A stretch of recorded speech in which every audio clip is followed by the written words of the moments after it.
two-day visit by Deputy British Prime Minister Angela Rayner, President Mahama maintained that Ghana's foreign policy towards the UK remains intact, and despite the country's transition to a new administration, he will continue to work with the United Kingdom. Now, also, the Prime Minister, the Deputy Prime Minister, lauded Mahama's election victory, anchored on the 24-hour economy policy, and pledged the UK's continued support for Ghana's forward march. Let's take a look at that video.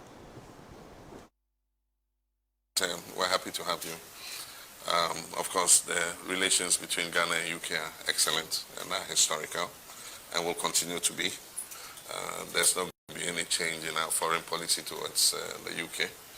We even want to work so that we can move our relationship to an even higher level. It's a good visit because you're the first really high-level visitor we're receiving since the inauguration. And so you're warmly welcome. It's not a coincidence that that visit is from UK. It shows the kind of relationship that we share. We have a lot of bilateral cooperation that we want to look at and see how we can align some of those things to fit the vision of the new government. And so we'll be sitting with your representatives here to see what areas of cooperation we're already having, how we can push them faster, and then see how we can align some of those to fit the vision that we have.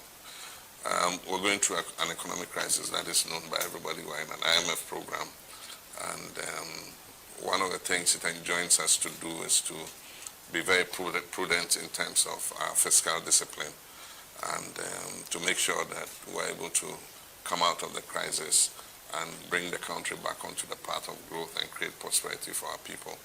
We have a young, growing population, and so one of the major issues, and that came up strongly in the election, was the issue of jobs. And so working together to see how we can bring in more investments, especially considering that we're shut out of the international credit markets, to bring in more foreign direct investment, to be able to create jobs for young people, is one of the things that we're going to be focusing on. And I believe that, I mean, with the history of British companies investing in Ghana, we've got a long tradition. And so how we can showcase the opportunities that are still available in Ghana and bring more British companies in to come and partner with us in that objective is something that we'll look to do. And so you're welcome once again. Thank you. And we are living in a very unpredictable world where relations between countries are becoming very transactional. And we have the issue of the freeze in assistance from the United States. We're trying to make our own budgetary adjustments to make up for the shortfall of some 156 million odd US dollars. And so it's something that we can adjust the budget to fit. But it's my hope that the rest of our partners will continue to maintain the cooperation that we have, or even lift the level of cooperation so that we can continue to assess the vulnerable in our society. So welcome once again. Thank you, Your Excellency, and it's an absolute honour and a privilege to be here and to be one of the first to come over and to see you and on your great election victory. And what struck me is your election was around a 24-hour economy, and we have a mutual aspiration for both the UK economy and here in Ghana. And I was only this morning seeing some of the entrepreneurs you have here and the expansion of jobs that they want to create here in the economy, and our long history of supporting your endeavours is what we're going to continue to do. And I think that we can, you know, achieve great things together, and the fact that the UK government is aligned on growth and your government is focused on growth to create good jobs for people so their living standards are improved is exactly what we're trying to achieve as well. So we will be there as a friend, as we always have been, to support and to make sure that both our economies can grow, and that people on the ground really see that, and that they're able to get the jobs that fulfil their family life. And that's what we want to achieve. So I'm looking forward to deepening the relationship that both of our countries have had through your government and our UK government.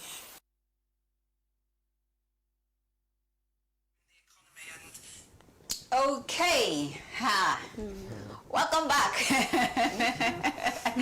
All right then. So, oh my goodness, transactional diplomacy featured again at this visitation, and I'm not really sure if that term is going to fade out anytime soon, but of course it carries a lot of weight. Yes. Now, for me, I'm going to take it from, well, this is the first high-level visit that the president is having since he assumed office. So the first high-level visit, high-profile visit, and of course it was, that's the United Kingdom, taking it upon itself to visit and also congratulate the president. But you know, when it comes to partnership, people just don't visit for the sake of visiting, right? Yes. So let's get very practical. Working together for their mutual interests. That was one of the key things that I jotted down. And, you know, collaboration, partnership, and all of that. That's what friends do. As soon as, you know, you are elevated, they have to congratulate you, they have to see you. So that is in order, rightly so in order. But the what do you make of this? What do you make of this? The president talked about the hardship that Ghana is currently experiencing. You know, the country's economy is on a meltdown, and all of that. Some of the things that he is hoping to achieve and all of that. So I think in all it's in order. Now, diplomacy, again, I'm going to take you back when Okudzeto said during his speech at the diplomatic gathering, said diplomacy must translate into the economic well-being of the people. How from where you sit, how do you see relations, briefly, ties between Ghana and the United Kingdom? So the United Kingdom and Ghana have had some history in the past. They have been our colonial masters all these years, and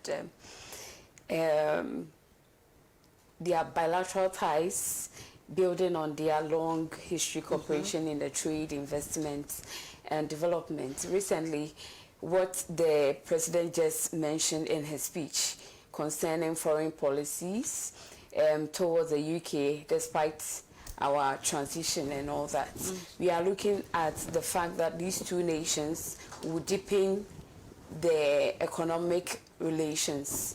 An example is in 2021, they signed a trade partnership agreement. This was to secure tariff-free trade and providing a platform for greater economic. We can revisit that for cooperation and more stronger partnership and relationship as well, because in his submission, he mentioned relationship, he mentioned cooperation, he also mentioned physical discipline as well.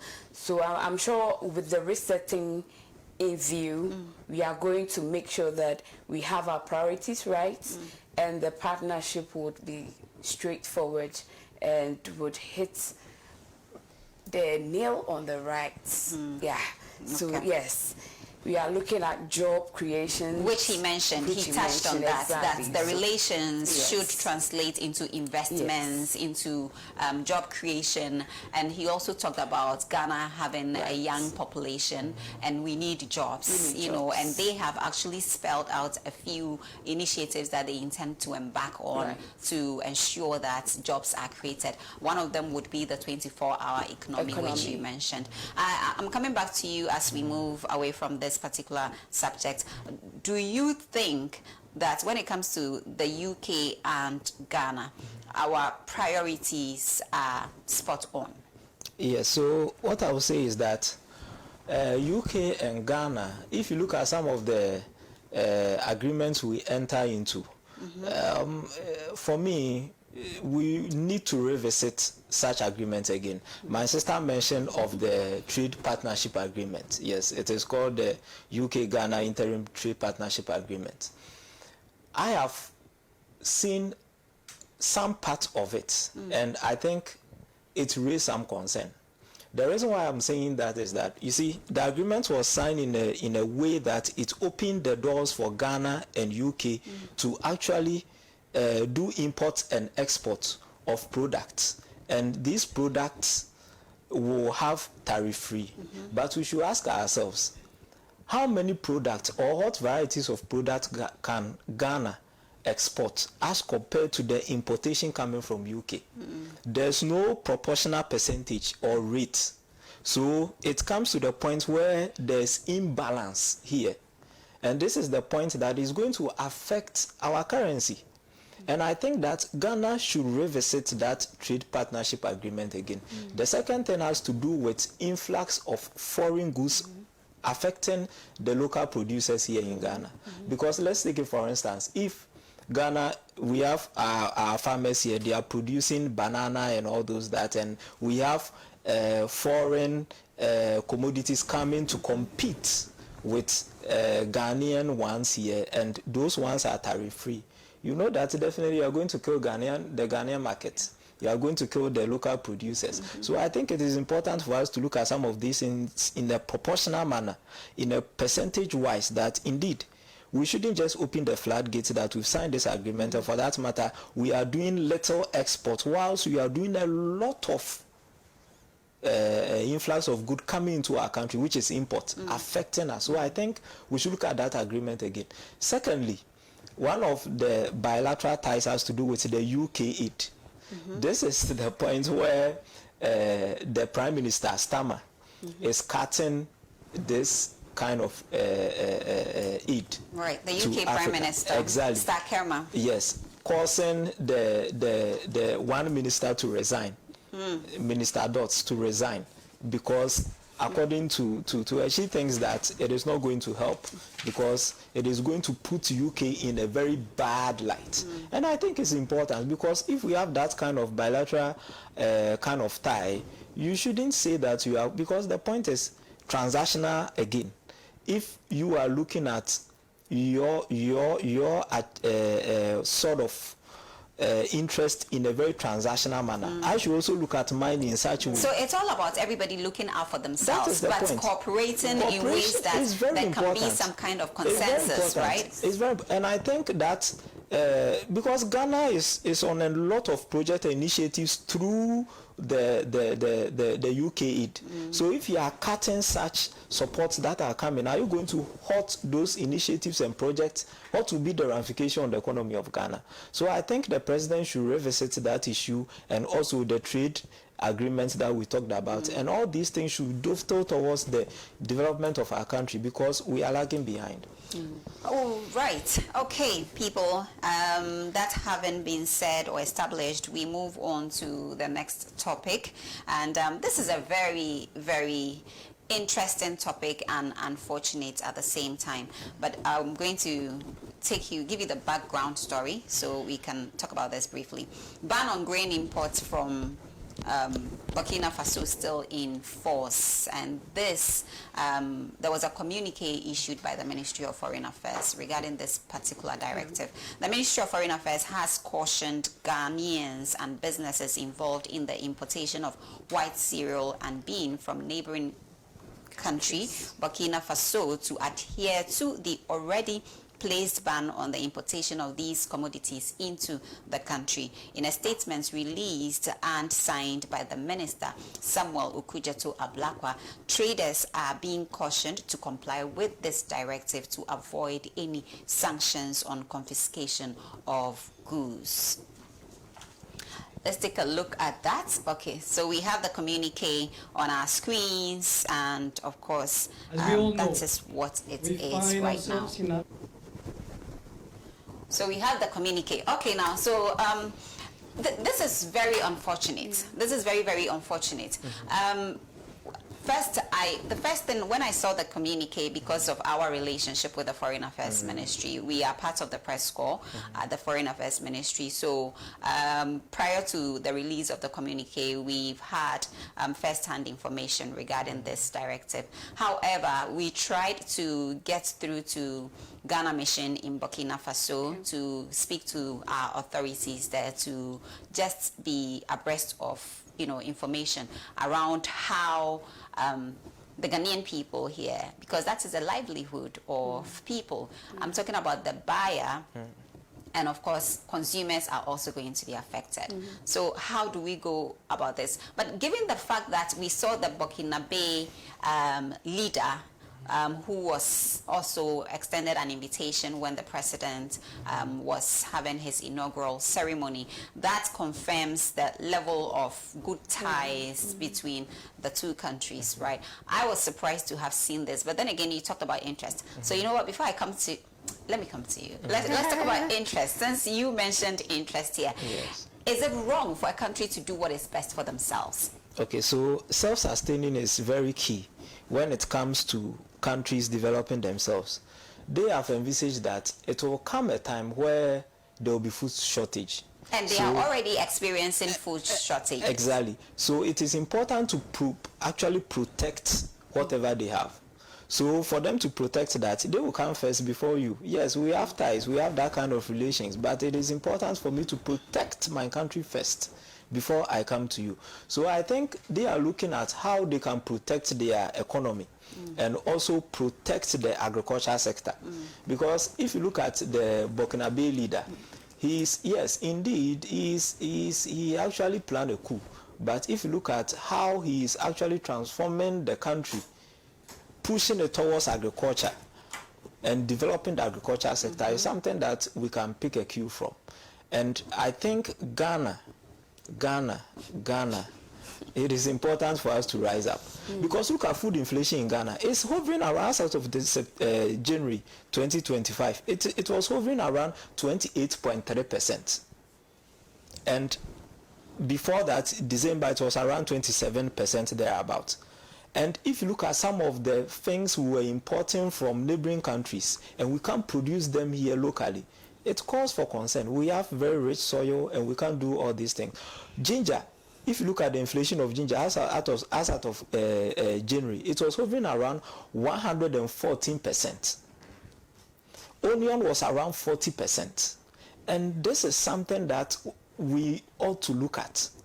And if the Burkinabes or the Burkinabe leader has actually got to a point where he thinks that it is important for him to stop all these things, block the export from their end to Ghana, then he needs to do that. And he's building silos as well. Right. To ensure that whenever there's that kind of bumper harvest, they'll be able to save. But what have we done to our silos that were built by Nkrumah? We have sold them out. So I think Ghana, it is time for us to rise up. We can't rely on diplomatic ties and say that, oh, I have that kind, because they've also formed the Sahel state. Right, they have exited from the... Exactly.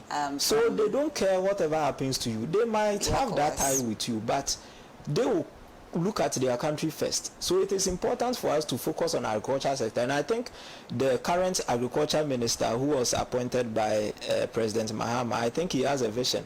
And all of us ought to rally behind him and support him so that we can transform the agriculture sector and we'll be we'll have that kind of success. Yes. Self-sufficient. Diana, your thoughts, briefly. Very simple. The directive is very clear. And the Minister of Foreign Affairs is just warning Ghanaians to stay off. I mean, we have been warned, don't go near it. Otherwise, you will face whatever sanction or confiscation there is of goods. So this is to aim at safeguarding. And you mentioned, if you're a country, what would your interest be? Everybody will want to look out for themselves first. I mean, if I have one shoe, I wouldn't want to share with anybody.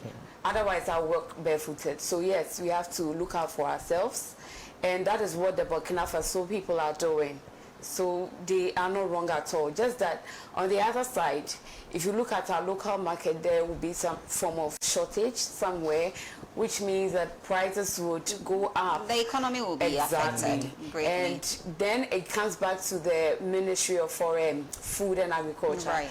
We have to be up and doing. all hands on deck. If really we are resetting and we are doing 24 high economic, exactly, that's it's where we really need a lot of hands and for our market goods to go up. Yeah, thank you very much. But for me, I have been concerned ever since I got some wind of this information. My concern has to do with the people whose livelihood depend on this. And my question is, what are they going to do now? Because they cannot have access to, doing what they do. Traders are going to be affected. Of course, the consumers are also going to be affected. But then, what are the alternative measure or alternative measures? What are the alternative measures that are in place to at least, cushion them as, this is happening, what the current situation is? What are the alternative measures? What is the government of Ghana going to do about this? Should we begin to look at other avenues? What do we do? You talked about food sustenance, you talked about agriculture. Ghana having a big land, arable land for agriculture, and how we should begin to, some of these things are supposed to actually teach us lessons, I guess. So we begin to look within and see what we have and what we can do with it. We will try to get hold of government officials, especially the officers that are in charge, to speak with them and find out. Especially, you also talked about the agricultural minister. We will get through to the agricultural minister to find out what the alternative measures are, and of course get through the foreign affairs ministry to see if we can get hold of a spokesperson to tell us the way forward and what are the measures being put in place for the people whose livelihoods have come to an end as it is right now. All right, so very sad situation right now. Very sad situation right now. Before we go, well, we have one more story that we would like to share with you. So let's talk about the African Union, our continent. Let's talk about our African Union. So that's one of the issues that I want to talk about. I think the 38th ordinary session of the Assembly of Heads of States of the African Union saw the election of a new administration for the next 4 years. His Excellency Mahmoud Ali Yusuf from Djibouti has been elected as the new chairperson of the African Union Commission. And he is also, so we have Selma Malika Haddadi from Algeria as the deputy, the number 2, right? Both mandates are for 4 years, renewable. So we want to see, there have been quite some elections in certain areas regarding the structure of the African Union. Elections and appointments of the AU commissioners were also held during the 46th ordinary session. Let's just go straight to the point. I want to talk about, I have sat on this platform, had resource persons with so many years discussing the African Union. And for me, I want to know, it is obvious that the continents, the people of the African continent are not really happy when it comes to the mandate, the AU going about its mandate. They are not happy about the AU. For everybody feels like there are so many impediments that we have placed before us, which are kind of drawing us backwards.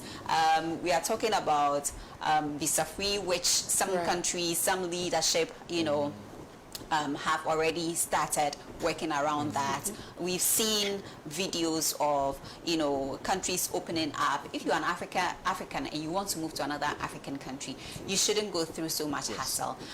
You are part of the, the country, so the continent, and you shouldn't be able to have challenges. Finally, with this new leadership, are things going to be different? Or we've heard of reforms, we've heard about, taking everything from the scratch and looking at it and ensuring that whatever the mandate of the AU is, it benefits the people. The African Union, Ghana. Okay.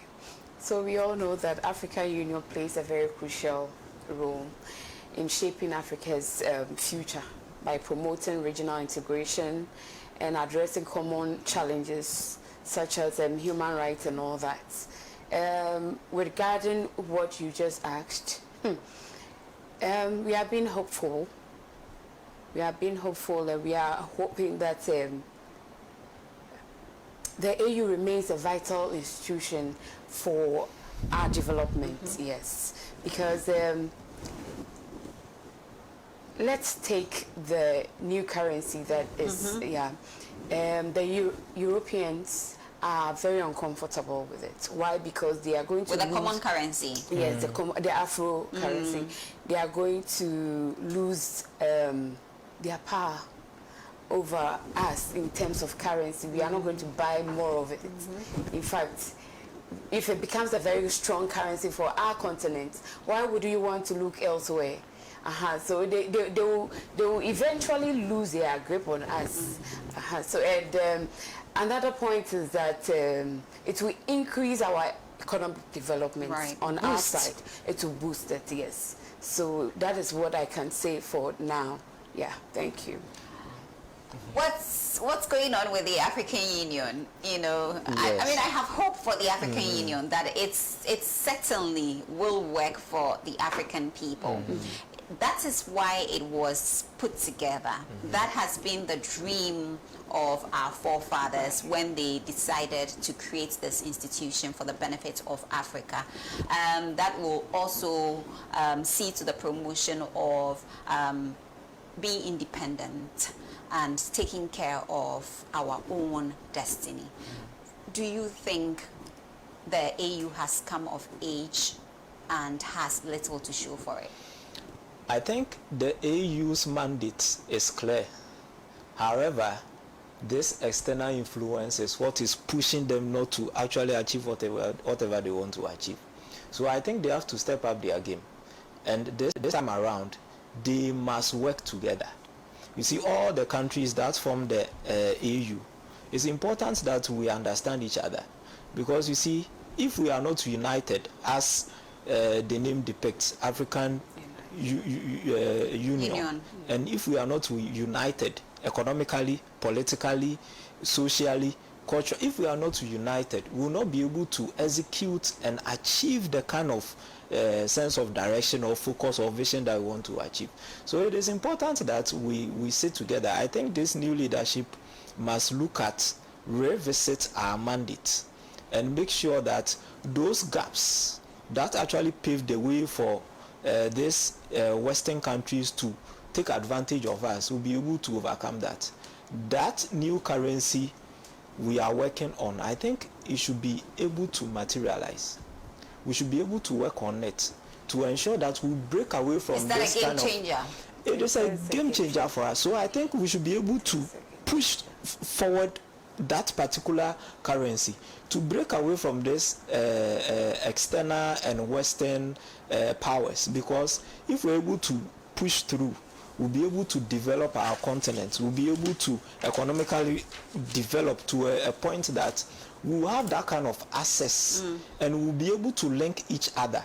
And it is going to affect our microeconomic indicators, because if you look at our microeconomic indicators, they are affected by the macroeconomic indicators. And these macroeconomic indicators are most of the time detected by these Western countries, because everything that they do externally affects us. And it actually puts that kind of pressure on us, and it affects all sectors of our economy. So it is important for us as a country, as continents and the sub-region, for us to put ourselves together to ensure that this kind of core values that we have, the vision for African Union, will be able to achieve it. And at the end of the day, when we develop as a continent, it will benefit us without relying on UK aid and USAID cutting off where Ghana is threatened we are every threatened minute. and we are shaking, We thinking need to that call the things will not move shots. on. Right. Yes. We need to call the shots. Yes. We have to. We have to. Indeed, this is going to be my final question, and I'm throwing it at all of you.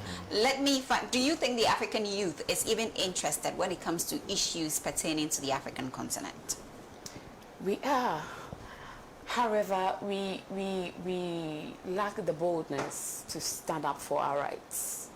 You know, when you look at our upbringing, now things are changing, but previously we have been brought up in a way that you cannot talk when adults talk. And it's reflected in almost everything we do. When we go to school, when we work with people, everywhere we go, it's like our timidity is seen as kind of respect, but it is not respect in the end. So if we are able to work on the family system, if we are able to work on our minds, mindset is everything, we will be able to get there. How can we get the African youth interested on continental issues? We've lost. I worry greatly when it comes to some of these, you know, observations that I make, and I wish to see more, because it is one of the key ways of holding our leaders accountable. Exactly. Once they know that you know what they are about. Yes, so you see, we've lost touch of our sense of patriotism, and that is something that makes us not to care about anything that happens, whether in Ghana, whether in Africa. And it is important for us to bring that spirit back. How do we do that? We do that when we have hope in our leaders. It has gotten to a point where we don't even believe in our leaders anymore. We think that everything that they do is just a cliche. They are just come to say those promises without delivering. So let's find our way. That's why you can see most of the Africans moving out to the youth, moving out to these Western countries, and they are even doing menial jobs that they are not supposed to do. It tells you that we've lost touch of our sense of patriotism.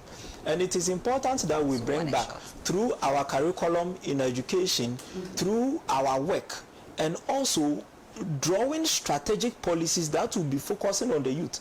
Because Africa has a very youthful population. Ghana, if you look at our population, youthful population constituting about 38 to 40%. It tells you that we have a lot to do. So it is important that we focus on the youth. Everything that we do should be centered on the youth and sense of patriotism. And based on that, we'll be able to develop ourselves. We should be able to take care of ourselves, you know, as a continent indeed. Thank you so much, guys. Unfortunately, we were not able to exhaust all the topics that we have tabled for today's show, but hopefully we will continue with the conversation another time, which won't be too long. Hopefully, I mean, in the coming days, we'll have this conversation again, and we'll look at the rest of the areas that we were unable to cover. My guest joining me in the studio, Samuel Saint Aisi Esquire, and a legal researcher, energy policy consultant, and of course, did I forget to mention that he's a graduate of GIMPA, my alma mater, a graduate TA as well, right? So, you are doing a good job. Teaching assistant. It's good to give back to the community. Well done, well done. And also, Diana Ayim is expert in leadership. So everything around leadership, that is her forte, and it's been really good to have her also joining us on today's show. Thank you so much, lady and gentlemen, for your time on today's show. It's been very insightful, very informative and educative as always. I am so pleased to have you. The fact that you could make some time, even though this was on a very, very, very short notice, but I am happy that you could make the time to join us. Well, and a big thank you to yourselves out there for making the time to join us. We know Saturdays are for diplomatic affairs and other things. So when you prioritize us featuring on your platforms, you know, working with us, moving with us, you know, because now we have TV in our hands, you know, so nobody actually has the time to sit and watch TV anymore. But we are happy that you are able to give us your attention. It's been another great time with you, and I am looking forward to seeing you same time next week. My name is Harriet Nate. Enjoy the rest of our programs. Have a nice weekend.